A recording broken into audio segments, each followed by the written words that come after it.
시청자 여러분 안녕하십니까, 이영풍 TV입니다. 문다혜 씨의 음주운전, 이거 며칠째 계속 화제가 되고 있습니다. 국민의 지탄이 이어지고 있습니다.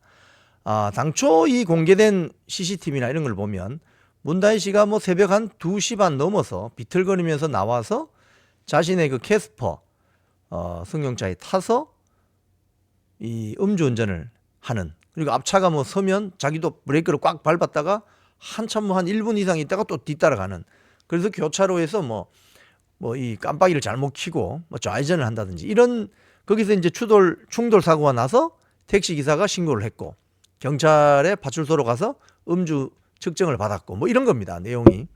그런데 지금 추가로 또 나오는 이야기가 이거예요.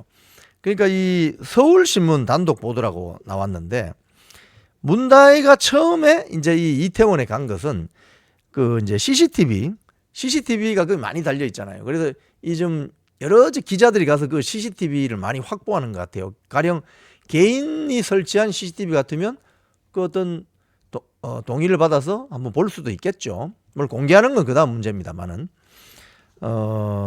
오후, 그러니까 저녁 거의 7시가 다 되어서 아마 식사 시간 약속이 7시였던 것 같아요. 6시 57분쯤 한 건물 앞에 주차하고 거기서 뭐 6시간 이상 불법 주차했다는 거 아닙니까? 한우 고깃집에 들어갔다는 거예요. 한우. 저녁 메뉴는 한우였습니다. 네. 한우. 저녁 메뉴는 한우였는데 여기서 뭐 소주를 많이 드셨는지. 그리고 거기서 7시니까 8시, 9시, 10시, 11시, 12시 거의 5시간을 식사를 하고 떠들고 논 것 같아요. 자, 그런데 7시쯤 들어갔는데 밤 12시 30분에 이 가게에서 나오는데, 당초 어제까지만 해도 한 명이 동행자가 있었다 이렇게 돼 있잖아요. 근데 지금 한 명이 더 나왔습니다.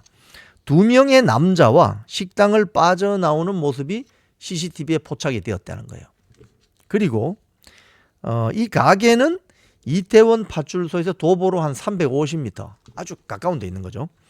자, 이제 술자리를 또 옮깁니다. 옮겨서 밤 12시 38분쯤 그 자신의 차량 캐스퍼를 주차했던 그 골목에 한 음식점에 들어갔는데, 이 한 명의 일행, 원래 2명, 일행이 2명으로 돼 있죠. 그리고 한 명하고 같이 그 2차 술자리에 갔는데 거기서 쫓겨난다는 거예요. 쫓겨나는데 이 음식점 주인의 어떤 인터뷰가 나왔습니다. 뭐냐? 당시 문다혜가 너무 취한 상태로 보여서 이제 나가주세요라고 했는데 테이블을 쾅 치면서 술 가져와 했다는 거예요. 술 달라. 정확한 워딩은, 서울신문에서 정확한 워딩은 술 달라. 테이블을 꽝 치며 술 달라고 했다. 일행이었던 남성이 이거 안 되겠다, 그럼 다른 곳으로 가자는 취지로 타일러서 가게를 나갔다. 이게 그 가게 주인의 인터뷰입니다. 진술입니다. 그러니까 이제 대충 보면 1차의 한우집에서 소주를 많이 마시고 거의 뭐 몇 시간, 뭐 4시간, 5시간 있는 거죠. 거기서, 그러니까 여러분, 만취 수준의 0.14% 혈중 알코올 농도가 되려면 보통 성인의 경우에 한 소주 한 2병 이상 마셔야 되지 않습니까? 그러니까 5시간 동안 뭐 소주 폭탄주를 마시든지 뭐 어떻게든 계속 마시게 되면, 또는 뭐 와인을 마셨을 수도 있죠. 그죠? 한우집이니까. 뭐 한우집에 가는 거 보니까 뭐 용돈이 많은 모양이죠. 한우 안주에다가 뭐 소주보다는 와인 같은 거, 뭐 저 이태원에 가면 와인집 많지 않습니까? 와인 주문해서 와인 마셨을 수도 있죠. 그래서 마시다가 2차 또는 3차 이렇게 가는데, 여기 CCTV에 보면은 그 같이 동행하는 남자가 아래 위로 까만 옷을 입고 있는데, 뭐 이 입고 있는 행세가 꼭 보면 래퍼들 이렇게 입는 옷, 펑퍼짐한 옷 있지 않습니까? 그런 옷을 입고 있네요. 문다혜는 아래 위로 베이지색 그 코트, 가을용 코트 같은 걸 입고 있는데, 바바리 코트 같은 거 있잖아요. 그런데 이 동행했다는 남자, 이 사람은 뒷모습이 나와 있는데 CCTV 얼굴은 안 나오고요. 아래 위로 뭐 검은색, 근데 바지가 이렇게 통이 큰 펑퍼짐한 래퍼들, 뭐 랩 음악 하는 사람, 그런 사람들이 입는 옷처럼 그렇게 되어 있습니다. 운동화를 신고. 네. 그리고 술을 달라고 했더니 좀 나가달라고 너무 취한 것 같더니 했더니 테이블을 꽝 치면서 술 가져와 술 달라고 했다는 거죠. 행패까지 부렸네. 자, 그런 가운데 조국당의 조국이 지금 이 문다의 음주운전 파문이 거세니까 많은 국민들이 지금 지탄을 하고 있죠. 그러면서 문재인 전 대통령 이거 사과해야 된다. 뭐 이런 여론이 있는데 조국이 CBS 라디오에 나와서 진행자가 이렇게 물었어요. 문재인 전 대통령이 대통령 재임 기간 중에 음주운전은 살인행위다. 라고 했다. 그런 만큼 도의적인 책임을 지고 입장을 밝혀야 되는 건 아니냐? 이렇게 물었더니 조국의 말입니다. 좀 과하다고 생각한다. 그 상황을 본인이 잘 모르지만 문다혜 씨는 독립한 성인 아니냐. 청소년도 아니고 피보호자도 아니고 본인이 이미 나이가 많이 든 분이다. 그래서 스스로 책임지고 스스로 자기 입장을 밝혀야 한다. 이렇게 이야기했다는 거예요. 그래서 진행자가 또 묻습니다. 아니 그러면 문 전 대통령이 도의적인 차원에서 입장 표명하는 조처자 할 필요가 없다는 말이냐? 이렇게 물었더니 조국은 또 이렇게 이야기합니다. 그건 나중에 특정 시점에서 문 전 대통령이 말씀하실 것으로 보지만 지금은 문다혜 씨가 사과하고 책임지는 것이 먼저다. 당사자 스스로 문제를 풀어야 한다. 이렇게 문재인 전 대통령을 조국은 옹호하고 나섰습니다. 자, 그런데 이 대목에서 그러면 문다혜가 다 큰 성인인데 왜 문재인 전 대통령이 청와대 관저에 살 때 거기 왜 들어가서 더부살이를 하죠?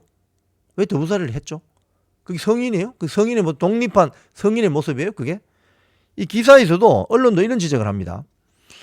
대통령의 성인 자녀가 청와대 관저에 뒤늦게 들어와서 나라 돈으로 주거 문제를 해결하는 경우는 전례가 없었다. 당시 허은하 국민의힘 수석 대변인은 이렇게 이야기했어요. 대통령이 직무와 주거, 외빈 접견 등을 위해서 국민 세금으로 운영되는 청와대에 미성년자도 아닌 대통령의 가족이 함께 거주하는 것을 어떻게 설명해야 되는가? 그러면 그때는 가족이라서 이해를 해주고 지금은 성인이라서 본인이 사과해야 돼요?